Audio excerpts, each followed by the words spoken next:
Hey, thanks for joining. I'm your host, Chris Gennaro. My co-host is Rizk, and today we have Derek from Succumb. How you doing?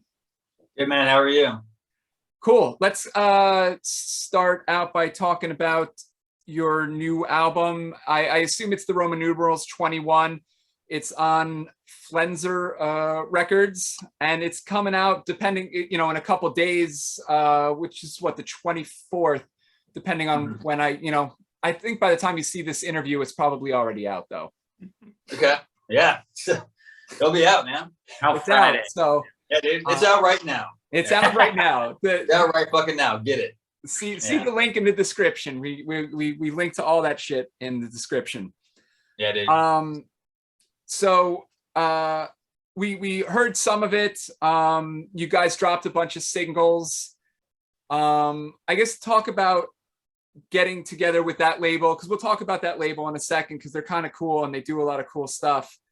And then maybe the decision to put out a few singles, and yeah, let's just talk about that. So like you're asking like how we got with how'd you get with that label and like the process of recording this? Because I know it's your last album was 2017, so it's taken a bit to bring this guy together. Yeah, so we signed with the Flenser in 2015, and what led to this was we played a show opening for Death Heaven and Bostanage at Noise Pop, which is like this little it was like this festival that they do in San Francisco every year. And it was really funny because that was our third show as a band. And like our first show was like playing at the Knockout, which is like this local dive bar. And then our second show was playing like at a sports bar in front of like 10 people. And then like our third show is like opening for Death Heaven in front of like 600 people.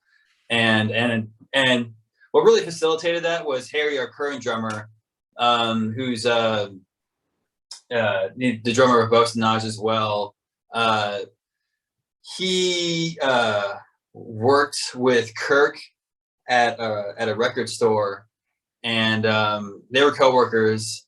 And the record store was called Aquarius, and there's like this legendary San Francisco record store that has like a huge importance on the scene. But anyways, he passed on our demo to the Death Heaven guys, and they were like, these guys sound cool. So we got on that show, and then Jonathan, who's like the head of the Flenser, he was at that show, and then he approached us based off of that. So that's how we got with the Flenser, and they put out our first album, the self-titled one, in 2017, and that was really cool, just because I feel really lucky that we got signed with the Flenser, because I felt like what was reflected on the demo was not even close to what I felt like I wanted to do as a musician, as you could probably tell by like how we sound now compared to the demo. But like the first demo was very much like written with the intention of being just like very influenced by bands like Blasphemy, Titan Blood, and Cult of Ghouls, with kind of like a little bit of a little slight kind of D-beat punk influence kind of thrown in there. And I'm surprised that like was enough to get the Flenser stoked on us, because we wrote that just like drinking like a shit ton of beers every fucking night in the practice space, and just being like, this riff sounds cool, let's just do that, and just like writing those songs super fucking quick. But yeah, so like Flenser put out the first album in 2017, and then we toured a little bit on that, and then we were kind of like writing pretty consistently since that release. And then the period between that first one and where we're at now was just really just us just kind of like putting our head down and just trying to just advance ourselves as much as possible as musicians, as songwriters, and just trying to like push what we can do, which probably is the reason why it took so long to write, because we were just like writing songs, deconstructing them, writing them again, and writing a lot of parts that we weren't even physically able to perform yet, but just knowing like this is how it's supposed to sound, and so yeah, we were just like really spending like that period of time just like really pushing ourselves, and that's where we're at now. Cool. I said we would have like Flenter has a really kind of diverse what's the word I'm looking for? Band Roster? On their label. Roster. Yes, thank you. Yeah. Because and it's cool because a lot of labels you see are like, oh, we're just death metal, or we're just hardcore, or we're just black metal, and they're taking on a lot of bands that are really, I think, pushing the envelope in different ways. And I don't know, I really respected that when I was, when I listened through their stuff and their catalog. Yeah, they have a really diverse roster, and I feel like we're the most just like straight up just knuckleheaded ass brutal band on that label, straight up, like because they have bands like Botanist and Bosanage, and it's like a lot more ambient sounding stuff, and there is bands on there that are inspiring to us, like Mastery and everything, because Mastery is just like some warped fucking black metal, and the album Ballast is like amazing. But yeah, they have like a really diverse roster, and I just think that like they have a pretty cool sort of just way of viewing what they want out of artists, which is they look for bands that think out of the box, and I'm happy that they see that in us. Yeah, because that's what we did. That's definitely complimentary. Yeah, for sure. But you guys also have a diverse background. Like we were talking, we hear a lot of black metal in your stuff. I think it was real interesting going back and hearing some of Sherry's old stuff, because she with the Pig band, Pig DNA. Pig DNA, very like punky, noisy, but like not even really metal much. It like really just punk. Yeah, no, that was straight up just like noise punk, and they were a great band. Kind of short lived, but they were very much revered here in the Bay Area, and yeah, they're just a great band. All those guys live in like different parts of the country now, but yeah, they were a fucking great band. So yeah, and it's I feel like we don't end up talking a lot on these interviews about the punk influence on metal, because I think a lot of they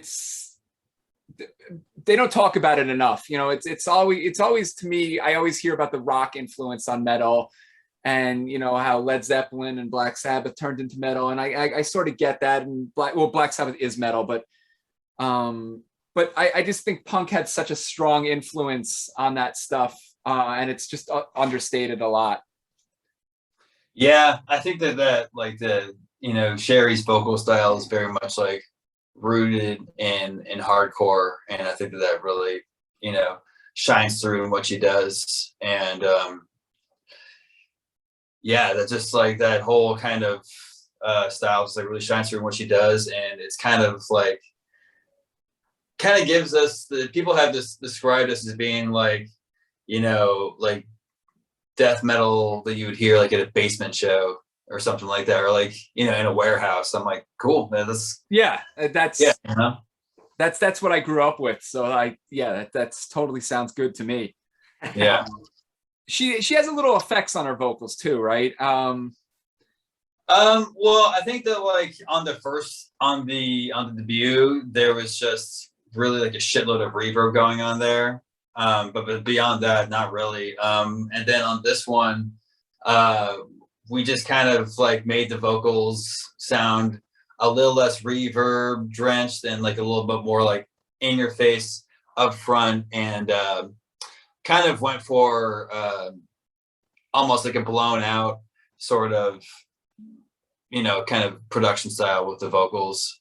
There was this one album from this Indian kind of like black / death metal band called Tetragrammicide, and they have this album called Primal Incinerators of World Matrix, and the vocals just sound just like so blown out on that album, and that's kind of what was to me just something that Sherry and I, we both talked about that. We'd be like driving back from practice for like the vocals to sound like that, so that's a big influence.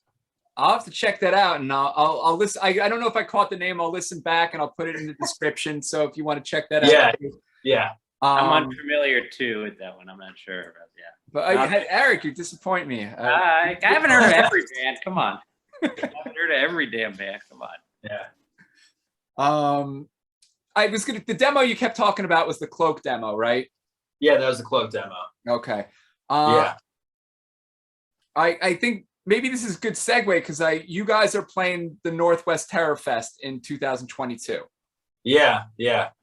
I thought it was super funny that there's a band called Cloak playing that festival. Yeah, we're gonna fuck him up. No, I'm just kidding. It's gonna be like West Side Story up in that motherfucker. Actually, I don't think I got that wrong. I have to go double check. I think I got that right. But no, yeah, there is a band called Cloak. Actually, the reason why we changed our name to Succumb is because that band Cloak got signed to Season of Mist, and we were like, all right, well, that's the label with like Mayhem and Gorguts on there, so we'll change our name, so there's no confusion. But it's all right because honestly, in the very early stages of the band, I wanted to name us Succumb anyways, but we kind of had like a little bit of a disagreement and ended up calling it Cloak. And then once Cloak came around, I was like, so how about Succumb? Are we gonna do Succumb now? What's up with that? And they're like, all right. Who got proved right? Yeah. So. But actually, you guys are playing a show before that in November. It's at pop-up show in Seattle. It's a stacked bill. It looks like Primitive Man, The Body, Spirit Possession, a bunch of the bands. Oh man, I am so stoked to see Spirit Possession. That band is so sick. If you guys haven't heard them, but they're good. They're a good band. They're really, really good. Yeah. Yeah. Ethan from Primitive Man, he is our booking agent, and so he like put us onto that one, and awesome. So. That's like a showcase for their agency, Heavy Talent. And cool. So he put us on that. So we're really excited to play that. Seattle is always fun to play. Yeah. It's like really cool, especially with like a big bill like that. And, yeah. I was over at Psycho Las Vegas a few weeks ago. The whole Succumb crew went, and just partied. And Primitive Man, this is the first time I've seen Primitive Man live, and it was just absolutely crushing. So, oh wow, that was the first time you've seen them. Wow. Yeah, it's the first time I've seen it. It was really cool. Yeah. Yeah, I was on your Facebook page. I saw a picture of you hanging out with like male strippers at Psycho Vegas or something like that. Yeah, dude, doing it up, man. drinking like margaritas the size of my arm, hanging out with the fellas. You know how it is. What do you have any like a tour plans to support the album at all, or not yet, or not anything set in stone yet. We just have like those few out of town dates because after that Seattle show with Primitive Man, we're gonna play in Portland and we're gonna play in Eugene. Nice. And then we do have something going on in LA, but that was rescheduled. It's supposed to be December 5th, but that was rescheduled. But we'll see what happens then. I think that for me personally, just like my priority is to get out to the East Coast. Cool. Yeah.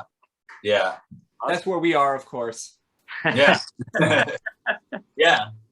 Like Midas Bar or something, maybe, right? Or something like that. I feel like just looking at our reception on social media that I feel like the East Coast metal community is really receptive to Succumb, and so I think it'd be like really cool to go out there. Yeah. Well, I wish I could come out to see the Northwest show. There was a lot of cool bands on there, and a lot of bands that we've now become friends with that have been on the show, Haunter and Oryx, and one that we're going to be interviewing in a couple weeks, I think. Okay. Also, Lowlife, I think, is on there, and that is Cryptic Slaughter, who Cryptic Slaughter. Oh, really? Yeah. I didn't know that. So I think they had to change their name. I don't know this for sure, but I heavily suspect that there must be a legal problem with the name, because honestly, they have most of the core guys or the core guy in the band. Yeah. So I'm not sure that they, I'm sure that there's not another band member trying to use Cryptic Slaughter elsewhere. Yeah. And all their promo materials are like, we're Lowlife, aka Cryptic Slaughter, like that type of thing. But they were like a band that I was super into early on in like the late 80s, because they were pushing the envelope of like that punk noise, pre-grindcore type of thing. Sort of, and they were always playing with DRI, but not getting the notoriety of DRI for some reason, which I can't explain. But anyway, yeah. I would be super stoked to see those guys too. Yeah, Convicted's a great fucking album, Okay, so you're familiar with them. Yeah. Man, I have, especially when I was in high school, being like the age that I am growing up, when I was in high school, I just like went through this period of time where I just felt the need to discover every thrash band that like ever existed. And I'd just be like spending like all day just like on Metal Archives, just like looking at fucking thrash metal bands like all the goddamn time, because when you're 15 you got nothing but time on your hands. So fucking tell me about it. Yeah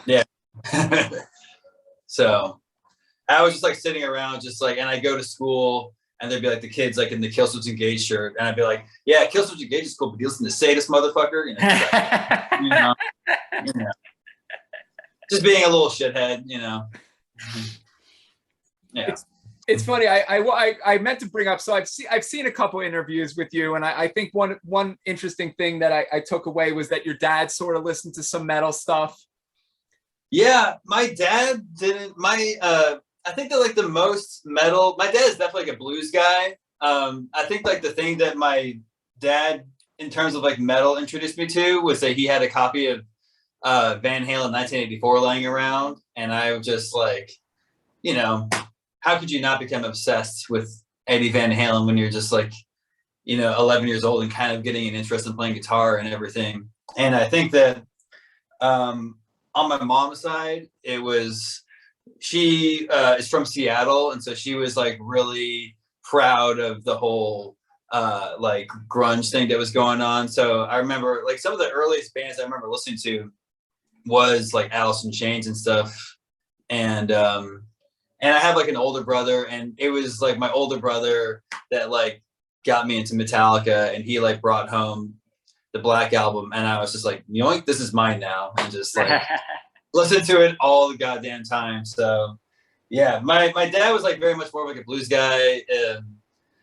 There was like I have like funny memories of him like trying to like sneak me into like blues bars when I was a kid, and like the door guy would be like, Steve, can't bring your fucking kid in the bar. He's like, he's got to learn about blues, just shit like that. I don't think I got into some of that stuff till later in life. But my dad was all into classical music, so I had to discover all the shit for myself. Like, there wasn't even any rock in my house. It was just Mozart or bust. Mozart or bust, or Beethoven. That was it. So, I definitely remember my dad walking into my bedroom and seeing like all the Blacklight posters and Slayer and all this other shit, and just being like so like, where did you come from? Like not understanding like how this happened. And then, I bet especially in the 80s, man. Oh yeah, it was crazy. And then like now that I'm a dad, I feel like it skipped a generation because like I'm I'm in the car and my son is like, why do these people just gotta scream all the time? And I'm like, Really? yeah, and I'm like, is this because it's fucking awesome? Yeah. Like what like and now like I'm the old fart, but I'm like, but I feel like, but I'm trying to explain to him like I'm cooler than you are. I'm cool. Like how is this happening? Like my dad's a super awesome guy, but he's not cooler than I am. Yeah. Your dad is not supposed to be cooler than you are. Like I mean, what the heck?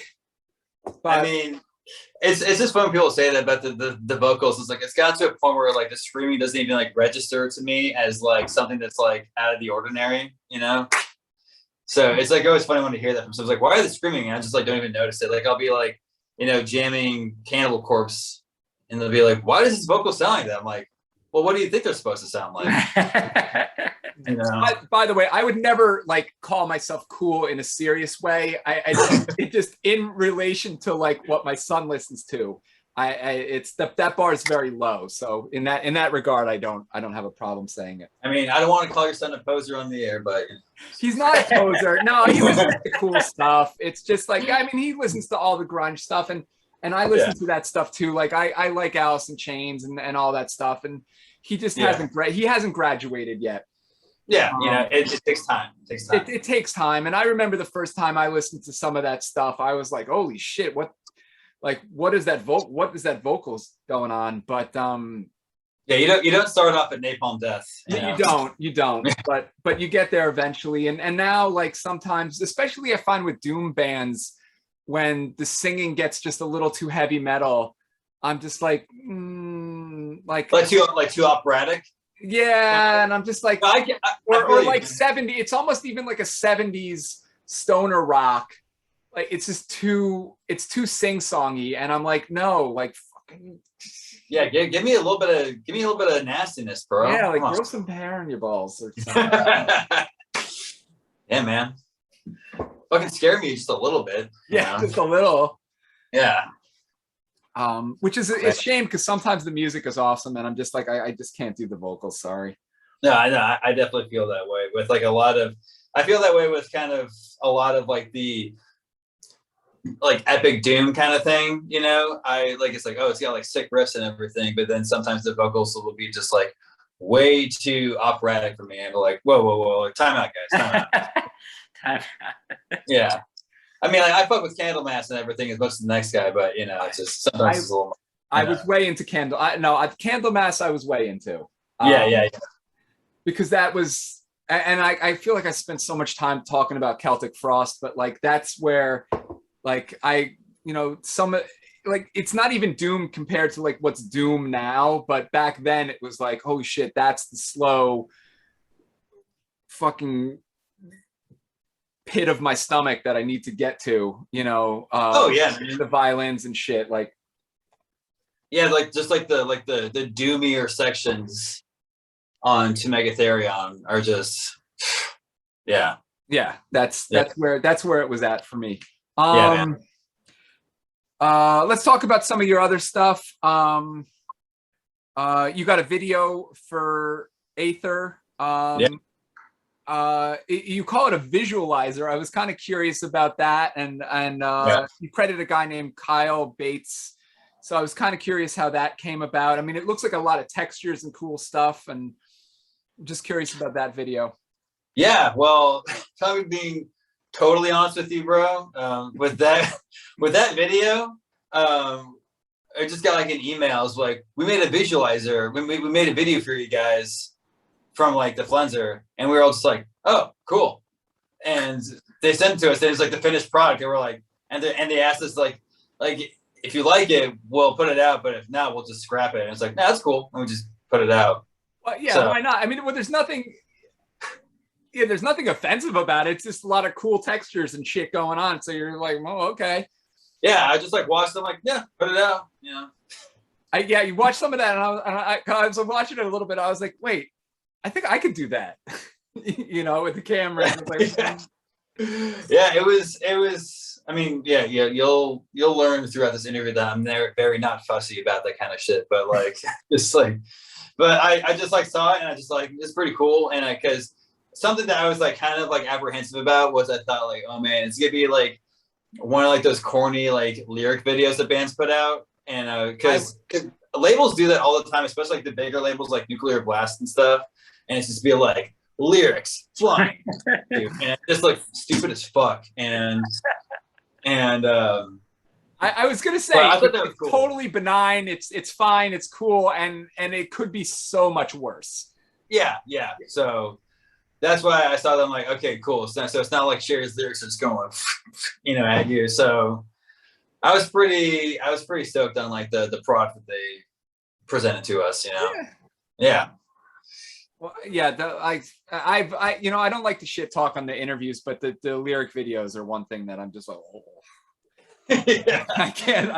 So I'm glad you were pooping on them first, because I can't. Yeah. Can't do that. Yeah, I'll be the one that says incriminating shit on here, I guess. Done. Yeah. One funny thing that I was reading a review for you guys. I think it was on Last Rites. Yeah. And I think I read it before listening to one of the new songs, and they were talking about how it gets Godflesh at the end.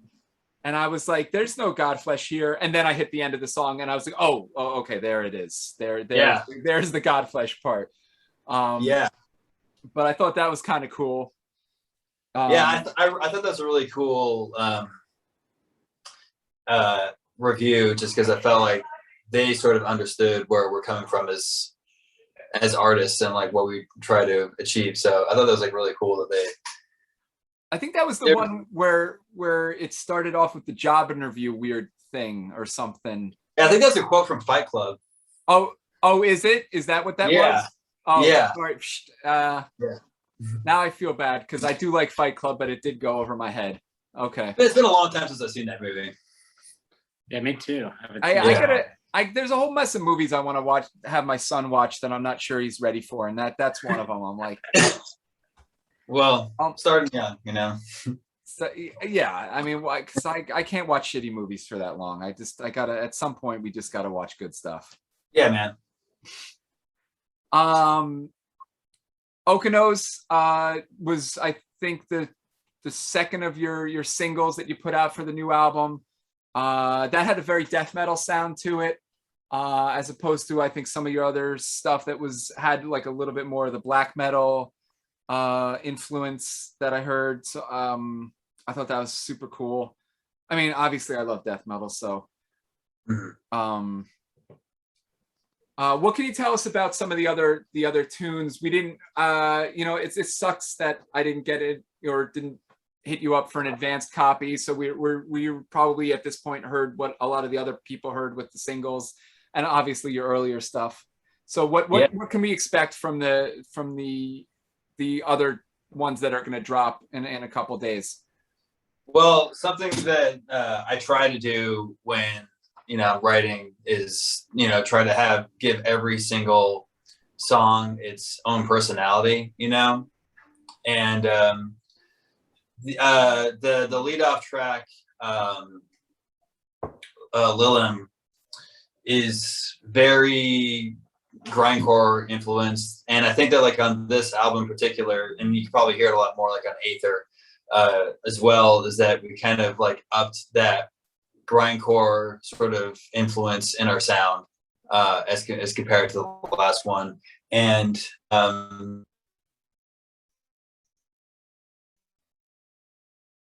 it's like Blender influences a lot more effectively. I felt like on the first one we were kind of like almost sort of scratching the surface as to like what I thought we were like capable of, and I feel like we're still getting there, but I feel like on this new album it really hits the spot a whole lot more. It kind of we just try to just make everything is like as catchy as it is abstract in a way. I think I remember reading an interview with Danny Lilker when talking about Brutal Truth, and Brutal Truth is a huge influence for me. And and he just talked about, you know, especially in the writing for Extreme Conditions, he wanted to just make every song like just stick in your head. And I think that's like what we, in some ways, try to achieve, even though we're still just like throwing ideas at you constantly, you know, try to have something kind of stick in your head. But yeah, I think that like with the whole album, I think that like you can expect like a really varied kind of experience. You know, with this one, we're just trying to create just like an atmosphere of dread and fear, and just really just kicking your fucking head in like right from the get-go. And you know, I think that's what we want to do, you know. Yeah, that's all stuff I look for in an album, for sure. Yeah.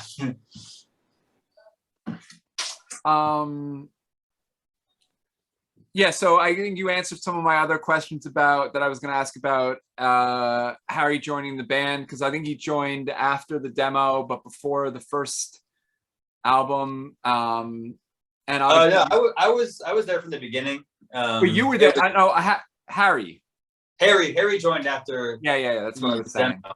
Yeah, Harry joined after the demo, and so, yeah, I think that like with that one, with like that sort of personnel change, it was really just kind of brought about by just kind of like artistic differences that just sort of started to just present itself.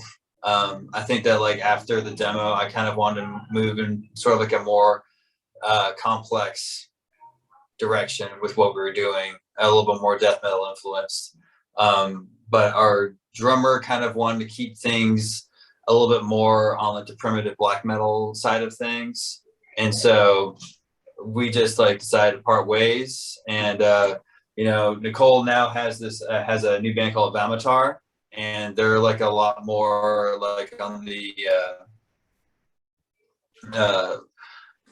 just like primitive black metal side of things. Like they put out a demo called Evil Witching Black Metal, and it's, you know, just great, you know, traditional black metal in the 90s style. And they just recorded a full length, and so that should be coming out sometime soon. So, you know, it's great for them. But yeah, so like, yeah, Harry joined, and it was just, I felt like it was like a really good fit, because we were just like homies at first. And it was kind of funny because I think that like based off the like how the demo sounded, he'd be like, oh, it'll be cool to be playing super primitive black metal and stuff. And then I used to start throwing all these fucking weird riffs at him. And he's like, oh, okay, I got my work cut out for me. So, yeah, well, I mean, I've listened to his other band, and they do some weird shit. So clearly, yeah, he's cool with doing like odd stuff. Oh yeah, you know, and I was a huge fan. I still am like a huge fan of Slaughter, you know, and so I think that I was like really stoked to have him in the band and just kind of see, you know, just to be like, yeah, I'm in a band with the dude from Slaughter, you know, but I just knew that he would be capable of, you know, what I wanted to do. One other thing that I think maybe is an interesting topic of conversation. I heard you talking about in one of your other interviews, and I'll post the links to that stuff just so I don't feel like I'm ripping anybody off of their material. Yeah. But when you were talking about when songs are done and when they're not quite finished, and the difference between a labored song and a song that, you know, is maybe not as labored. Yeah. I'm sure Eric also in bands as I've been in, and it is always interesting, like how sometimes the song you write in 10 minutes is just perfect the way it is, and then another song that you labor on for like 2 months, it gets there eventually, but it's 100 times more painful. Yeah, in the birthing process. Yeah.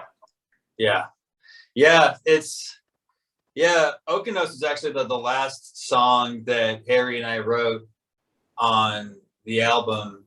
And it's funny because that song just kind of came together super quick, whereas like there's other songs that just like we were just like laboring over for months. I mean, even like Aether is a 2-minute song, but we were just laboring over that 2-minute song for like 2 months, it felt like. And but Okanos was just, we just kind of went in there and we just said like, let's just write a goddamn banger. And just to us, it felt like a really straightforward song. And you know, at the end of it, like when we finished it, we were just like, that could be the first single, you know. So it's just kind of funny how some of those songs that, like, you know, when you're not pulling your hair out trying to write it, it just feels a lot more or natural, and just like it just feels good, you know, when you have that song. It's like it just comes out of you, you know.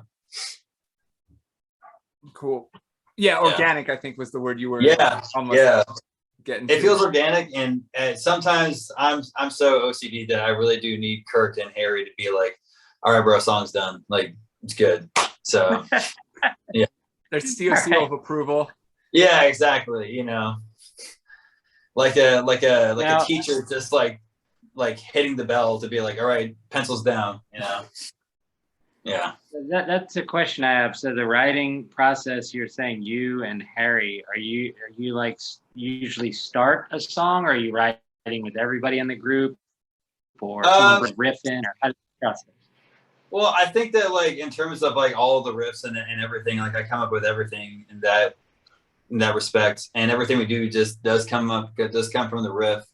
Mm-hmm. And so on this album in particular, I think that it was a lot of just like me and Harry just coming up with instrumentals, just the two of us, mm-hmm. and bouncing ideas off of each other. And then there were some parts where you know, Kirk would sit in the practice, and then he would, you know, try and like suggest like, oh, what if you played this riff this way and did this riff this way, and just that kind of thing. In terms of lyrics, like I said earlier, like I leave that entirely to Sherry. With this one, I helped Sherry construct vocal patterns more, which is something that I've never done before. Just constructing vocal patterns, and I thought that was like really cool, just because, you know, I feel like when I'm writing a song, just even as a guitar player, I don't do vocals at all in this band, but like I do have like an idea of like what I want, of where I want vocals to be placed and everything. So I thought that it was like made the song flow a lot better than on the last one, that like we were able to just kind of really bounce our ideas off of each other in that respect as well, you know. She does not live as close in proximity to you guys as everybody else, correct? I mean, she lives in Oakland. We live in San Francisco, but it's really like only 20 minutes. Yeah. Yeah, so it's not a big deal. Yeah, just on the other side of the bridge. That's it. Yeah. Obviously you guys got a bunch of touring together. I mean, is that going to be your main focus, like after the record drops? That's definitely what I want to do. You know, like I said earlier, I really want to get out to the East Coast and everything.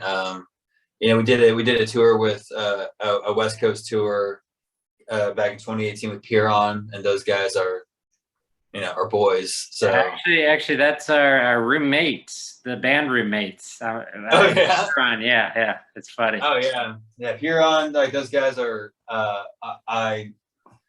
I think they're a great fucking band. You know, Dylan and just like a very, very, very talented guitarist. And I mean, even on this one, I was just like, all right, I'm gonna try not to rip up here on some of these parts, you know. But yeah, and so I think that, like, you know, I want to get out to the East Coast more than anything, and just like play those shows. So yeah, I think that, like, yeah, we're good. Like the touring is a priority from now on. Awesome. Yeah, man. Cool. What are we doing on time? We're getting there. What you got anything? You got anything to plug? Other bands that maybe we hadn't heard about? I think we covered a lot of other bands that I feel like I got to check out now. But anybody else that you can think of? Oh man, check out Diabolic Oath from Portland. They're a great, like, you know, black and death metal band. I would say that, you know, some of the bands that I've been listening to personally, or like albums I've been listening to personally, the new Antediluvian is really great. Your Last Rites did an interview did a review, I should say, on that album as well.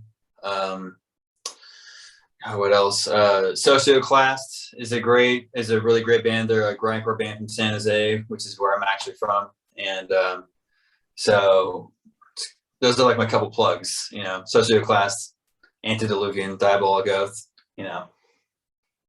Oh, and Sherry has another project that she was doing. She couldn't make the interview, but we're gonna plug her stuff anyway because we just that's how we roll. Yeah, yeah, man. The Outfit, I think, is the name of it, right? Oh yeah, Outfit. That was like her. Yeah, that was a punk band that she's in, but they're disbanded now. Oh, okay. Yeah, I think that was just like a little like fun thing that she was doing. But yeah, they've been disbanded for like a little bit, but good research. I didn't know that. Like, I didn't know that. That's a deep dive. Yeah. Oh yeah. We don't fuck around here. Yeah, man. Cool. And anything else, Eric? I think we pretty much covered everything. We did cover a lot. Yeah, covered everything. Yeah, fuck. I'm just the Northwest Terror Fest. You know, there's obviously I can't get out there to the West Coast. I can hardly get into New York with you know, just after a long day of work. But that show sounds phenomenal. And obviously anybody who's out there, if you missed that, well, I don't know what you're doing. Oh yeah, I'm really stoked to see a lot of those bands there, like Tronabog and who else? I think Blood Incantation is gonna be playing that. Yeah, like you mentioned earlier, Haunter. I've seen them once before, and they were great live, and looking forward to seeing them again. So yeah, Haunter has been on there. They're super nice, cool guys, and Oryx too. They came on. That's actually like a husband-wife duo that really is the meat and potatoes of that band, and they were super cool. Oh really? Yeah, when they came on, they do like a really kind of cool doomy stuff that I think is super interesting. So I was thrilled to have them on as well. But yeah, I'm super stoked for you guys' new album. I love the way you put the stuff down, and I love Sherry's vocals on that punk influence on the sort of death metal and black metal coming together. So I really like that, and even the grindcore influence is obviously near and dear to my heart. So absolutely, man. Yeah. Yeah, that's kind of, I think that, like, honestly, prior to Succumb forming, like, I was trying to start a band that was kind of like what I would imagine Portal sounded like if they were a grindcore band.